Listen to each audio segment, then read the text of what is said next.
ഞാനിന്ന് പറയാൻ പോകുന്ന വീഡിയോയിലെ വിഷയമെന്തെന്ന് വെച്ചാൽ ഈ ഗൂഗിൾ എന്ന കമ്പനിയെ പറ്റി കേട്ടിട്ടില്ലാത്തവർ ചുരുക്കമായിരിക്കും. കമ്പ്യൂട്ടർ ഉപയോഗിക്കുന്ന എല്ലാവർക്കും ഗൂഗിളിനെ പറ്റി നന്നായിട്ട് അറിവും ഉണ്ടാവാൻ സാധ്യതയുണ്ട് ഇന്നത്തെ കാലത്ത്. പ്രത്യേകിച്ച് ഗൂഗിൾ പേ എല്ലാവർക്കും അറിയുന്ന കാര്യമാണല്ലോ അപ്പോൾ ഗൂഗിൾ പേയുടെ ഇപ്പോഴത്തെ CEO ആയ സുന്ദർ പിച്ചൈയുടെ കഥയാണ് ഞാനിവിടെ പറയാൻ പോകുന്നത്.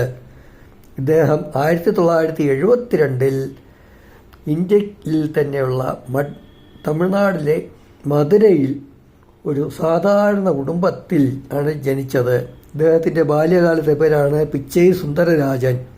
എന്നാൽ ഇന്ന് ലോകത്ത് ഇദ്ദേഹം അറിയപ്പെടുന്നത് സുന്ദർ പിച്ചൈ എന്നാണ്. ഇദ്ദേഹത്തിൻ്റെ അച്ഛനായ രഘുനാഥ് പിച്ചൈക്ക് GEC എന്ന ഒരു ബ്രിട്ടീഷ് കമ്പനിയിലെ ഇലക്ട്രിക്കൽ എഞ്ചിനീയറായിരുന്നു.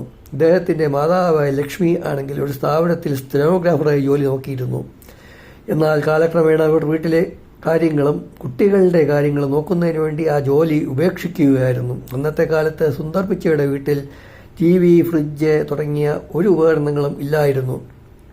ഇവർ ചെന്നൈയിലെ അശോക് നഗറിലെ ഒരു 2 മുറിയുള്ള കെട്ടിടത്തിലാണ് താമസിച്ചിരുന്നത്. ഈ വീട്ടിലെ ഒരു മുറി തന്നെ പകൽ സമയത്ത് അവിടുത്തെ ലിവിംഗ് റൂമായിരുന്നെങ്കിൽ രാത്രി സമയം എല്ലാവരുടെയും കിടപ്പുമുറിയായിരുന്നു. സുന്ദർ പിച്ചൈയുടെ ബാല്യകാലത്തിൽ അദ്ദേഹത്തിന് എന്ത് കാര്യത്തെയും പറ്റി അറിയുന്നതിന് വളരെ ആകാംക്ഷ ഉണ്ടായിരുന്നു. അദ്ദേഹത്തിൻ്റെ ചുറ്റും കാണുന്ന എല്ലാ ഉപകരണങ്ങളുടെയും പ്രവർത്തനങ്ങളെപ്പറ്റി അറിയാനും മറ്റും വളരെയധികം താല്പര്യമുണ്ടായിരുന്നു.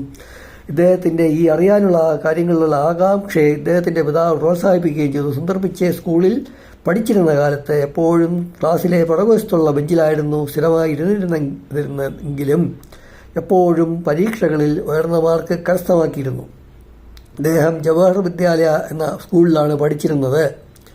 ഇദ്ദേഹത്തിന് കണക്കും സയൻസും ഏറ്റവും ഇഷ്ടമുള്ള വിഷയങ്ങൾ ആയിരുന്നു. പിന്നീട് ഇദ്ദേഹത്തിന് ഖരഗ്പൂർ എന്ന സ്ഥലത്തിലെ IITയിൽ പഠിക്കാനായി അഡ്മിഷൻ കിട്ടുകയും ചെയ്തു. ഇദ്ദേഹം ഇവിടെ മെറ്റലർജിക്കൽ എഞ്ചിനീയറിംഗ് ആണ് പഠിച്ചത്.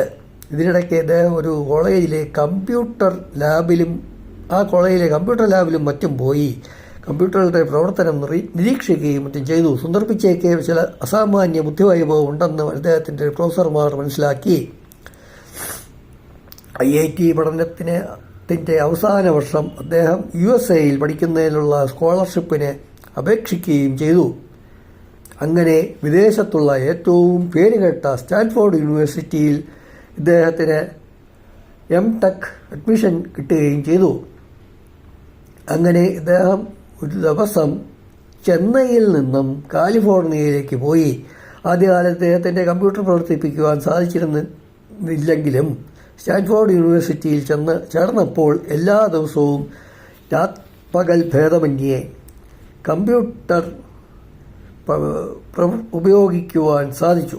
ഇവിടെ നിന്നും ഇറങ്ങിയ ശേഷം ഇദ്ദേഹം MBAക്ക് പഠിക്കുകയും ചെയ്തു. ഇതിനുശേഷം 2004 ഇദ്ദേഹം ഗൂഗിൾ എന്ന കമ്പനിയിൽ പ്രൊഡക്റ്റ് മാനേജർ ആയി ജോലിയിൽ ചേർന്നു.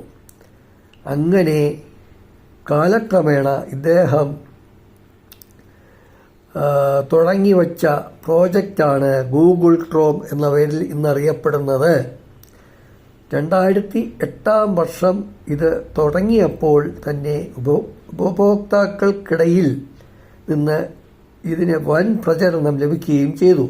അധികം താമസിക്കാതെ തന്നെ ഗൂഗിൾ ക്രോം ലോകത്തിൽ നമ്പർ 1 ആവുകയും ചെയ്തു. ഈ ഒരു കണ്ടുപിടുത്തം തന്നെ സുന്ദർ പിച്ചൈയെ ഗൂഗിൾ കമ്പനിയിൽ ഉയർന്ന സ്ഥാനത്തേക്ക് എത്താനുള്ള വഴിവയ്ക്കുകയുണ്ടായി.